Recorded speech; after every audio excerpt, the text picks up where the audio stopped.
Welcome back to my channel daily life with Chaitali. সবাই কেমন আছো? আশা করি সবাই ভালো আছো, আমিও খুব ভালো আছি। আর এখন বাজে মানে 9টা 10 20 এরকম বাজে। আর সকালবেলাতে মানে ব্লগটা স্টার্ট করতে পারিনি, কেননা পিয়ুষের শরীরটা খুবই খারাপ। আর খারাপের মধ্যে থেকেও মানে এত জেদ করে স্কুল গেল, মনটাও খারাপ লাগছে, প্রচণ্ড পরিমাণে জেদ করে স্কুল চলে গেল, কারণ ওর স্কুল যেতে ভালো লাগে। আর আমরা তো কালকে মার্কেট যাইনি, আজকে মার্কেট যাচ্ছি। মার্কেট বলতে আজকে একটা নতুন জায়গায় যাচ্ছি সবজি আনতে, সেটা তোমাদেরকে শেয়ার করবো, তোমরাও দেখতে পাবে। কিন্তু এটা আমাদের প্রথম।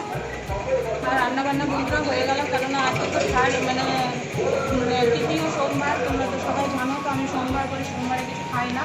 তো ছেলে আর তোমাদের দাদাভাইয়ের জন্য বানিয়ে দিয়েছি, সিমুয়ের পায়েস করেছি আর আলু ভাজা আর তেল দেওয়া রুটি করে দিয়েছি। আর কিচ্ছু করিনি, যেহেতু তোমাদের দাদাভাই মানে নিরামিষ খেতে পছন্দ করে না বলে ও হোটেল থেকে একটা মানে সবজি কিনে নিয়ে চলে আসবে। আর ছেলেকে জিজ্ঞেস করলাম, তো ছেলে বলছে আলু ভাজাই করলাম, মা সিমুয়ের পায়েস তো করে দিয়েছি। ও টিফিন নিয়েও চলে গেছে। জানি না শরীরটা কেমন আছে না আছে, শরীরটা খারাপই আছে, ওষুধ খাইয়ে দিয়েছে ওর বাবা। তাও তো ওর বাবা ম্যাডামকে ফোন করে দিল, মানে যদি শরীর খারাপ হয় তাহলে মানে জানাতে বলে দিয়েছে অলরেডি। তো এখন মানে ম্যাডামরাও মানে ওই আমার ছেলে না বলে না, শরীর খারাপ হলেও বলে না। তো এটা একটু চিন্তা লাগছে। ওর বাবাকে বললাম যে তুমি 12টায় নিয়ে চলে আসবে, সেটা তো রাগ হবে। বলে দিয়েছে যে আনতে হবে না, ওষুধ খাইয়ে দিয়ে চলে আসবে শরীর খারাপ লাগলে। এটা আবার কেমন কথা জানি না। আর এখন সব বাচ্চারা থাকবে, ওকে যদি নিয়ে আসে তাহলে ও আবার কান্না করবে। তার জন্য ম্যাডামকে ফোন করে করালাম। তো ম্যাডাম বললো ঠিক আছে, আমি করে দেবো। তো ঠিক আছে বন্ধুরা, আমাদের এখানে প্রচণ্ড পরিমাণে রোদ। দুটো সোমবারে হালকা হালকাও জল হয়েছিল, মানে মেঘলা মেঘলা কাজ ছিল। আর এইবার এত রোদ দিয়েছে যে ঘর থেকে বেরোতে পারছি না, প্রচণ্ড পরিমাণে রোদ দিয়েছে, তোমরা দেখতেই পাচ্ছ।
পিউষের শরীর খারাপ বন্ধুরা, তাই ওষুধ নিতে এসেছে।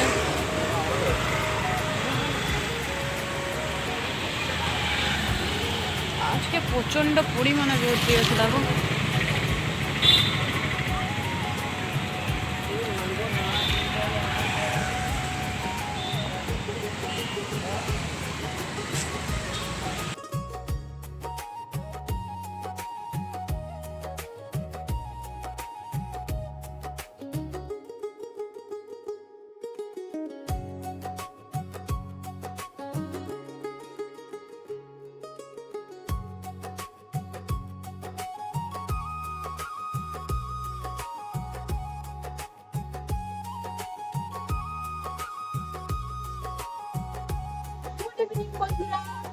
আর এই যে বৃষ্টি আরম্ভ হয়ে গেছে, আমরা একটু ঘুমোতে পারিনি, মার্কেট থেকে এসেছি, মার্কেটে তোমাদের সাথে কিছু শেয়ার করতে পারিনি, তেমন শেয়ার করতে পারিনি এই কারণে যে ফার্স্ট টাইম আর সস্তা, মানে এখানকার থেকে আমাদের যেমন গ্রামে আমরা পাই জিনিসপত্র তেমনই সস্তা। তো প্রচন্ড পরিমাণে ভিড় ছিল, ওখানে শেয়ার করতেও পারি না, প্রচন্ড রোদ ছিল, তোমাদেরকে দেখিয়েছিলাম।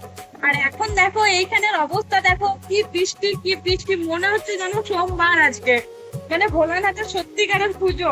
সকালবেলাতেই তোমাদেরকে বলেছিলাম তো থার্ড সোমবার, বৃষ্টির কোনো আশাই নেই, প্রত্যেক সোমবার সোমবার একটু হলে বৃষ্টি পড়ে। আজকে প্রচন্ড পরিমাণে বৃষ্টি হচ্ছে, হাওয়া হাওয়া বলে দেখতে যাও, দারুণ মজা হচ্ছে, দারুণ মজা হচ্ছে।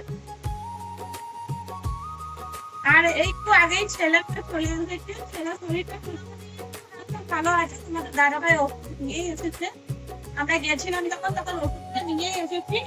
আর আজকে একটা মানে কেমন একটা জিনিস দেখেছি জানো, একটা বুড়ো মানুষ মন্দিরে পুজো দিতে গেছিল, একটা বুড়ো মানুষকে দেখে এত খারাপ লাগলো, মানে কি বলবো, মানে আমি তো তেলেগু বুঝি না, তোমাদের দাদাভাই তেলেগু বুঝে, তো ও কি করেছে পুজো দিয়ে প্রসাদ দিয়ে না তাড়াতাড়ি চলে এসছে, যাতে আমাদের ওইদিকে যেতে আমার প্রচন্ড রোদ ছিল। তো প্রথমেই আমরা মন্দিরে ঢুকেছিলাম, তো একটা মানে বুড়ো মানুষ না আমার হাতে ধরে টেনে আমাকে বলছে যে মানে কি করে হাতে চাইলো কিছু, মানে তেলেগুকে বললো, তো আমি বুঝতে পারি কলাটা নাড়তে যাচ্ছিলাম, তো বললো আমি খাবো না, মানে তারপরে না ও আমাকে কেমন বললো, এমনি এমনি করলো, হঠাৎ করে দেখে এমনি করলো। আমি আবার তোমাদের দাদা ভাইয়ের কাছে এলাম, এসে পরে মানে আমার ব্যাগে যে আমার 20টা টাকা থাকবে সেও না, কারণ এখানে তো বেশিরভাগ ফোন পে চলে, তো আমি ফোন পে নিয়ে গেছিলাম, আমার কাছে পয়সাই ছিল না খুচরো, মানে পয়সা ছিল যা মন্দিরে আমি দিয়ে দিয়েছিলাম। দিয়ে হঠাৎ করে তোমাদের দাদা ভাই গেল, তো তোমাদের দাদা ভাই তেলেগু পুজো, তো ওকে বললো যে খাবারটা দাও, তো ওই 1 প্লেট ইডলি কিনে দিল, তো বলছিল যে আরো কিছু খাবে, তো বললো যে খাবো না।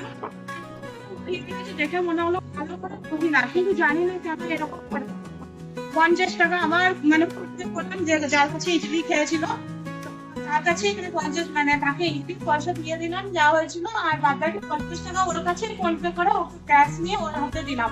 তাও মানে মহিলাটা এত ভালো মানে নিতে চাইছিল না। মানে তোমাদের দাদা ভাইকে আমি বলছি যে ভিখারি মানুষদেরকে যদিও দিই, মানে ভিখারি কেন এমনি মানুষকে তুমি যদি দাও না লোক সামলাতে পারবে না, দেখবে নিয়ে নিবে খুশি মনে নিয়ে নেয়, কিন্তু নিতে চাইছিল না জানো, আমি জোর করে দিলাম তো আশীর্বাদ দিল, মানে এত ভালো, মানে কি বলবো, কিন্তু মানে এখনকার দিনে ছেলেগুলো সত্যি মানে কেমন যে কি জানি না, মানে মা বাবার সাথে যে কেমন ব্যবহার করে জানি না।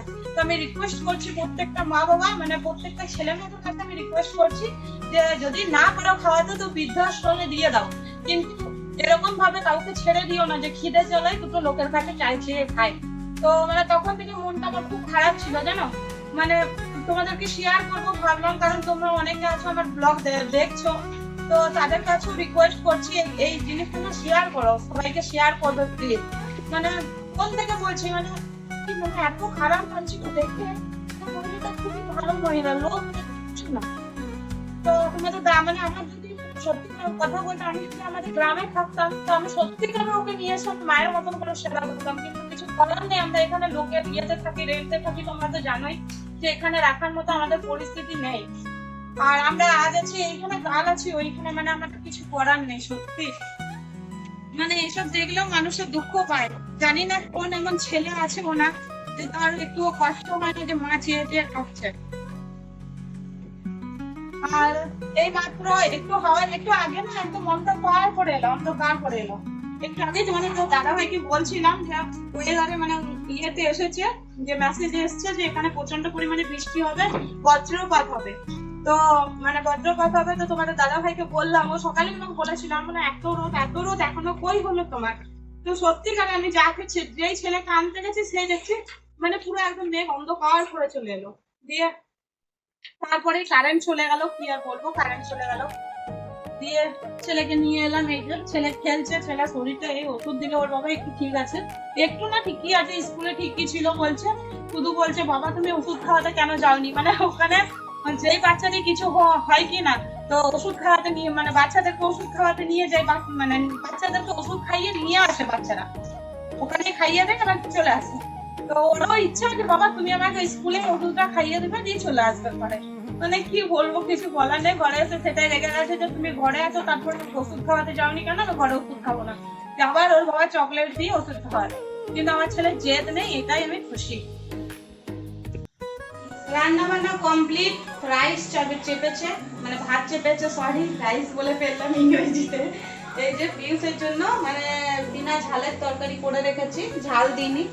আর এটা হচ্ছে ভেজ তরকারি, একদম পেঁয়াজ রসুন ছাড়া। আজকে সোমবার, আমি করিনি, আর পিউসকেও খাওয়াবো না। আর আমি একটু তরকারি খাবো, ভালো লাগবে না, তরকারি খাবো। এই যে আলু, আমি সবজি মানে বেগুন টেগুন খেতে পছন্দ করি না, এই যে সবজি করে রেখেছি সব কিছু দিয়ে। তো এটা হচ্ছে নিরামিষ সবজি বন্ধুরা, মানে আঁশ পেঁয়াজ নয়। আর ভাত চাপিয়েছি, ভাতটা হোক, দুজনকে খেতে দিয়ে দেবো। তারপর আবার আমি গ্যাস মুছবো, তারপর আমি রাখবো, কারণ কালকে রুটি তরকারি হবে। আর আমি মানে আটার চাকি বেলা মানে ইয়ে করি না, ঠেকাই না, কেননা ওই চাকি বেলায় আমার রয়ে যায়, কখনো কেমন ধুই আমার ইচ্ছা হলে। তো ওই জন্য আমি ঠেকাটাকি করি না, ভাতে রেখে আমি রাখবো না। আর আজকে মন পছন্দের মতন ফল পেয়েছি আমি। ফল পেয়েছি বলতে পেয়ারা পেয়েছি, একদম ডাসা পেয়ারা। তারপরে পেয়েছি ড্রাগন ফল, যেটা আমার পিউসের ফেভারিট ড্রাগন ফল।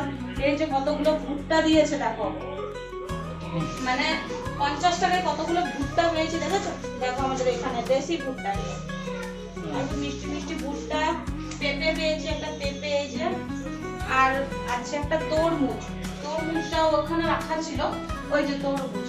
তো অনেক কিছু আজকে ফল পেয়েছি মন পছন্দের মতো, কেননা সপ্তাহে একবারই ফল আনি।